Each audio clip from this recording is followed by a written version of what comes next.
El Miserere, leyenda religiosa, de Gustavo Adolfo Bécquer. Hace algunos meses que, visitando la célebre abadía de Fitero y ocupándome en resolver algunos volúmenes de su abandonada biblioteca, descubrí en uno de sus rincones 2 o 3 cuadernos bastante antiguos, cubiertos de polvo y hasta comenzados a roer por los ratones. Era un Miserere. Yo no sé de música, pero le tengo tanta afición que aun sin entenderla, suelo coger a veces la partitura de una ópera y me paso las horas muertas hojeando sus páginas, mirando a los grupos de notas más o menos apiñados, las rayas, los semicírculos, los triángulos y las especies de etcéteras que llaman llaves, y todo esto sin comprender una jota ni sacar maldito el provecho. Consecuentemente, con mi manía, repasé los cuadernos, y lo primero que me llamó la atención fue que, aunque en la última página había una palabra latina, tan vulgar en todas las obras, finis, la verdad era que el Miserere no estaba terminado, porque la música no alcanzaba sino hasta el 10º versículo.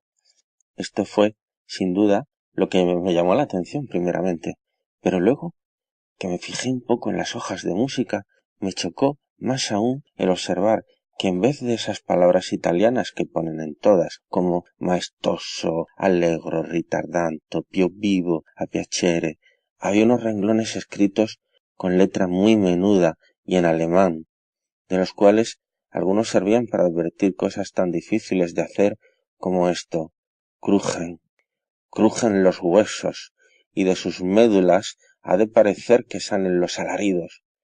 O esta otra: la cuerda aúlla sin discordar, el metal atruena sin ensordecer. Por eso suena todo y no se confunde nada, y todo es la humanidad que solloza y gime. O la más original de todas, sin duda, recomendada al pie del último versículo: las notas son huesos cubiertos de carne, lumbre inextinguible, los cielos y su armonía, fuerza y dulzura. ¿Sabéis qué es esto?, preguntó un viejecito que me acompañaba al acabar de medio traducir estos renglones que parecían frases escritas por un loco. El anciano me contó entonces la leyenda que voy a referiros.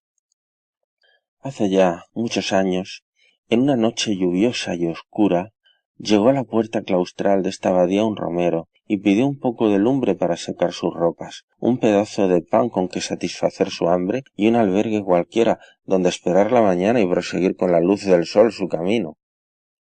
Su modesta colación, su pobre lecho y su encendido hogar puso el hermano a quien se hizo esta demanda a disposición del caminante, al cual, después que se hubo repuesto de su cansancio, interrogó acerca del objeto de su romería y del punto a donde se encaminaba. Yo soy músico, respondió el interpelado. He nacido muy lejos de aquí, y en mi patria gocé un día de gran nombre.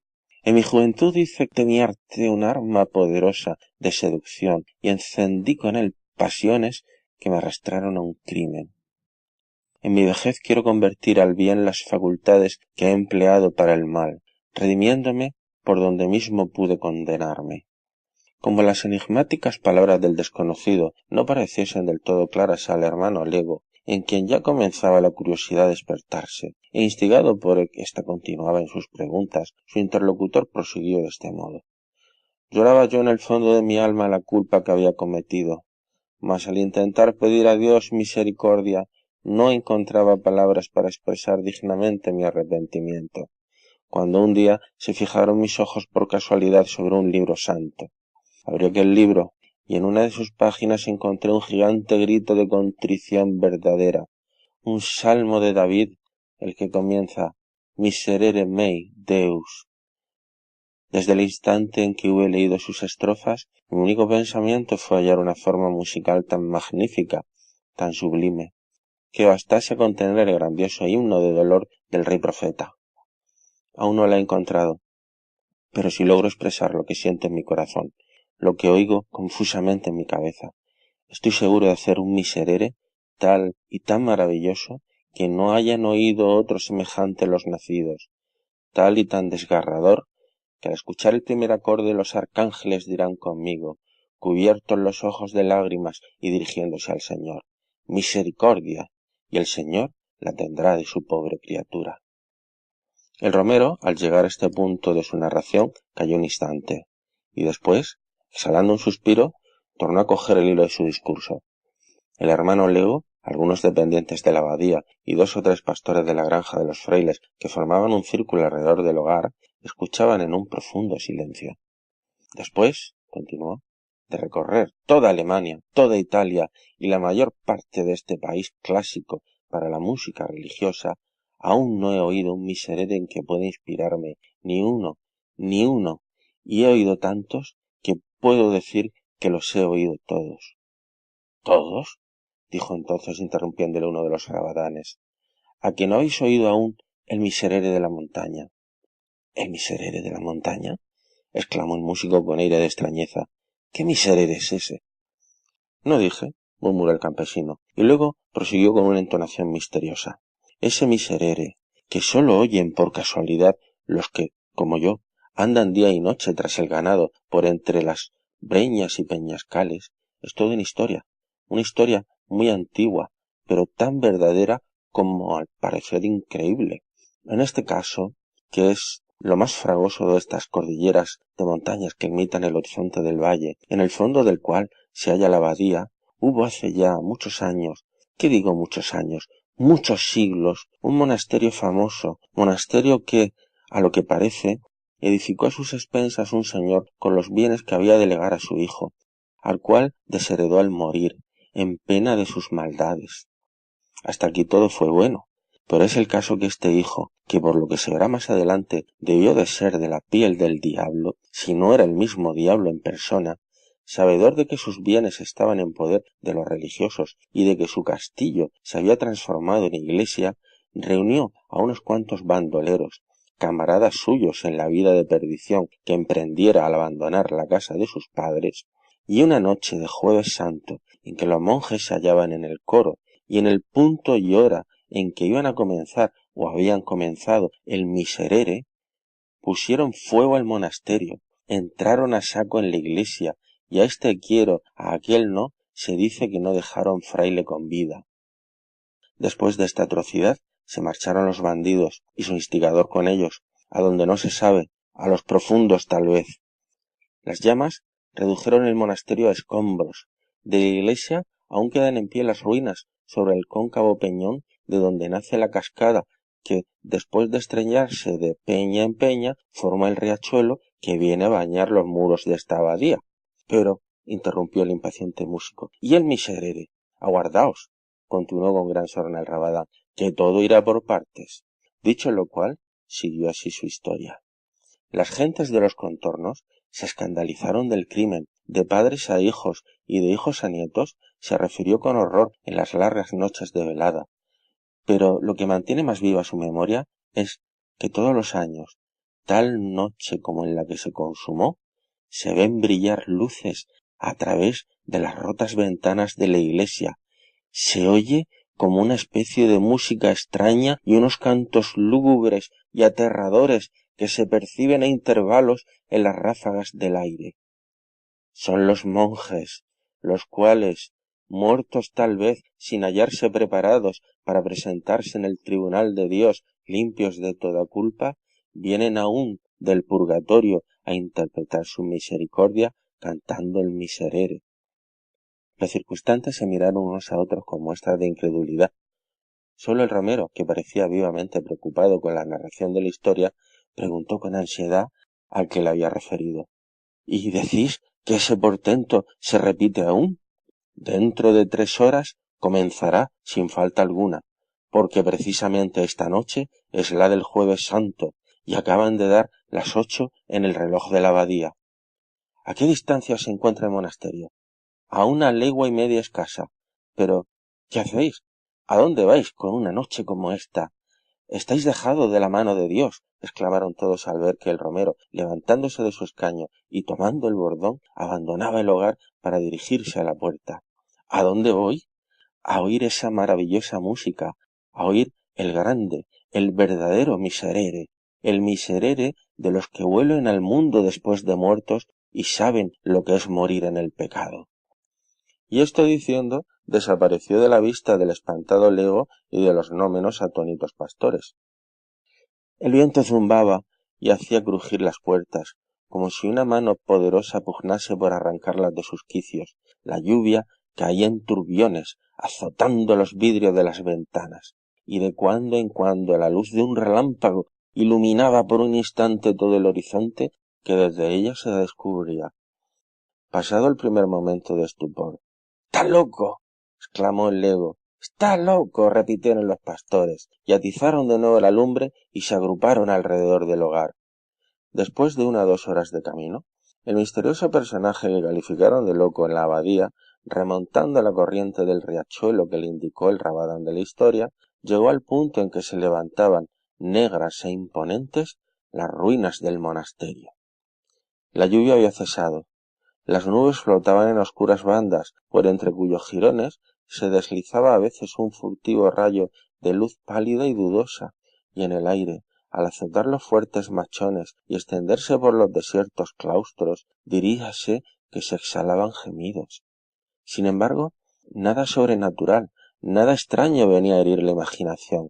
Al que había dormido más de una noche sin otro amparo que las ruinas de una torre abandonada o un castillo solitario, al que había arrostrado en su larga peregrinación 100 y 100 tormentas, todos aquellos ruidos le eran familiares. Las gotas de agua que se filtraban por entre las grietas de los rotos arcos y caían sobre las losas con un rumor acompasado, como el de la péndola de un reloj, los gritos del búho que graznaba refugiado bajo el nimbo de piedra de una imagen en pie, aún en el hueco de un muro, el ruido de los reptiles, que despiertos de su letargo por la tempestad, sacaban sus disformes cabezas de los agujeros donde duermen o se arrastran por entre los jaramagos y zarzales que crecían al pie del altar. Entre las junturas de las lápidas sepulcrales que forman el pavimento de la iglesia, todos estos extraños y misteriosos murmullos del campo, de la soledad y de la noche, llegaban perceptibles al oído del romero, que sentado sobre la mutilada estatua de una tumba, aguardaba ansioso la hora en que debería realizarse el prodigio. Transcurrió tiempo y tiempo, y nada se percibió. Aquellos 1000 confusos rumores que seguían sonando y combinándose de 1000 maneras distintas, pero siempre los mismos. Si me habrá engañado, pensó el músico. Pero en aquel instante se oyó un ruido nuevo, un ruido inexplicable en aquel lugar, como el que produce un reloj algunos segundos antes de sonar la hora. Ruidos de ruedas que giran, de cuerdas que se dilatan, de maquinaria que se agita sordamente y se dispone a usar de su misteriosa vitalidad mecánica. Y sonó una campanada, 2, 3, hasta 11. En el derruido templo no había campana, ni reloj, ni torre ya siquiera. Aún no había expirado, debilitándose de eco en eco la última campanada. Todavía se escuchaba su vibración temblando en el aire, cuando los doseles de granito que cobijaban las esculturas, las gradas de mármol de los altares, los sillares de las ojivas, los calados antepechos del coro, los festones de tréboles de las cornisas, los negros machones de los muros, el pavimento, las bóvedas, la iglesia entera comenzó a iluminarse espontáneamente sin que se viese una antorcha, un cirio o una lámpara que derramase aquella insólita claridad. Parecía como un esqueleto de cuyos huesos amarillos se desprende ese gas fosfórico que brilla y humea en la oscuridad con una luz azulada, inquieta y medrosa.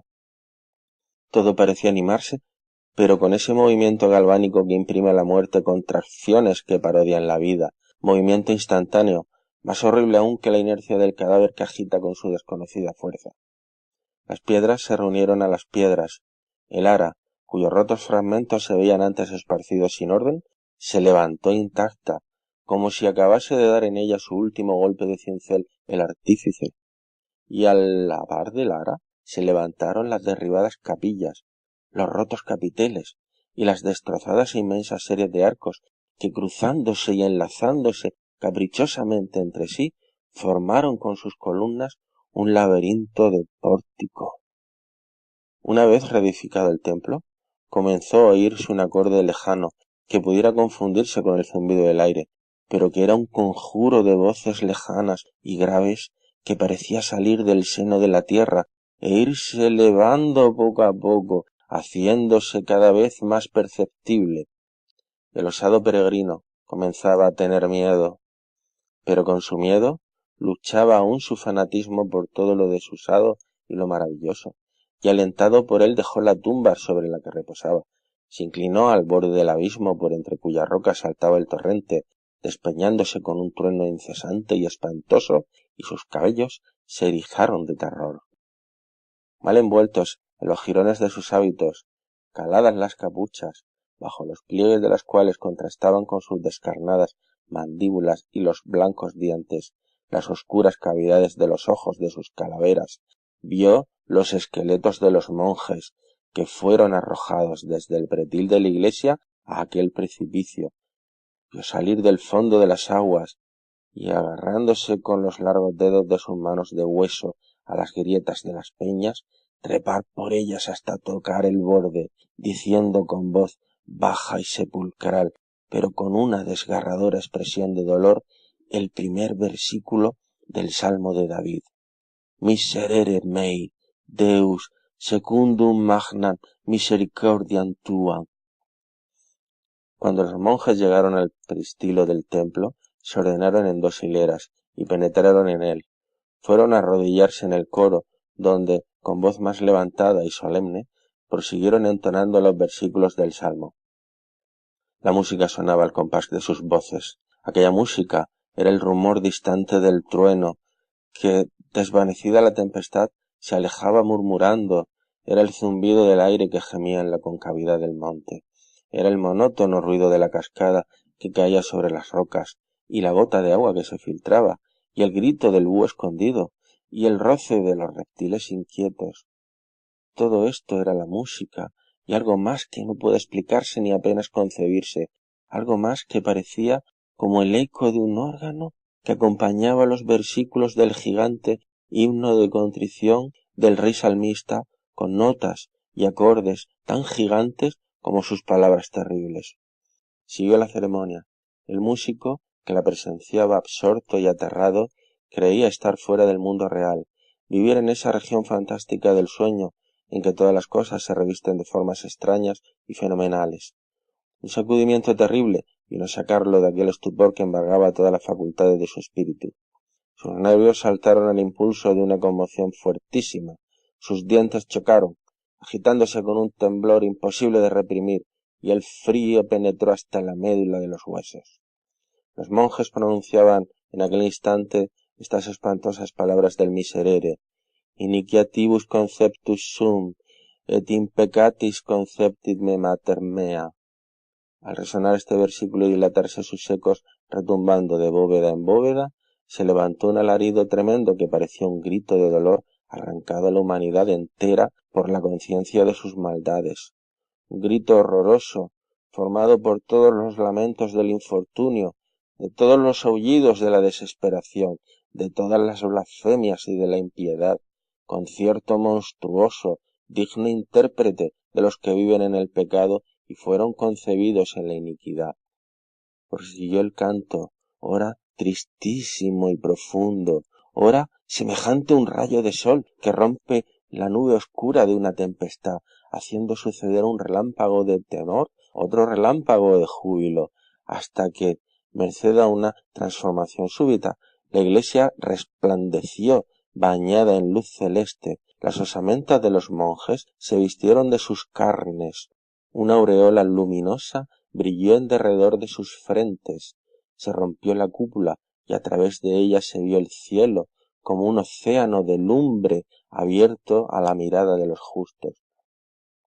Los serafines, los arcángeles y los ángeles y las jerarquías acompañaban con un himno de gloria este versículo, que subía entonces al trono del Señor como una tromba armónica, como una gigantesca espiral de sonoro incienso.